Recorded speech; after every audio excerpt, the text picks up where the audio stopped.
السلام علیکم ورحمۃ اللہ۔ اس میری ویڈیو سے جو شادی شدہ ہیں جن کا نکاح ہوا ہے وہ اس کو سنیں، باقی اس سے دور رہیں۔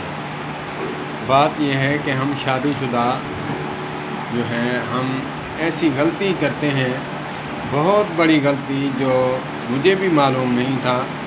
ہم جب بیوی کے پاس جاتے ہیں ہم بستری کرتے وقت تو قبلہ کی طرف منہ ہوتا ہے، کیونکہ ہماری چارپائی جو سراندی ہے وہ مغرب کی طرف ہوتی ہے اور پماندی جو ہے قدم جو ہیں وہ مشرق کی طرف ہوتے ہیں۔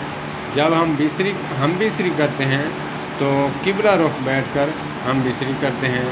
اس سے اجتناب کریں، اللہ پاک ادب کرنے والوں میں سے بنائے، کیونکہ شعائر اللہ کا ادب کرنا ہمارے لیے فرض اور واجب ہے۔ کیونکہ اس طرف منہ کر کے تھوکنا، اس طرف قبلہ رخ بیٹھ کر تقاضا کرنا، پیشاب کرنا، یہ بھی منع ہے۔ تو اسی لیے ہمیں ان باتوں کا بھی خیال کرنا چاہیے۔ اگرچہ اولاد میری ہے، میں نہیں بتا سکتا، وہ کسی دوسرے سے بھی تو سیکھ سکتے ہیں۔ اللہ پاک ہمیں عمل کی توفیق دے۔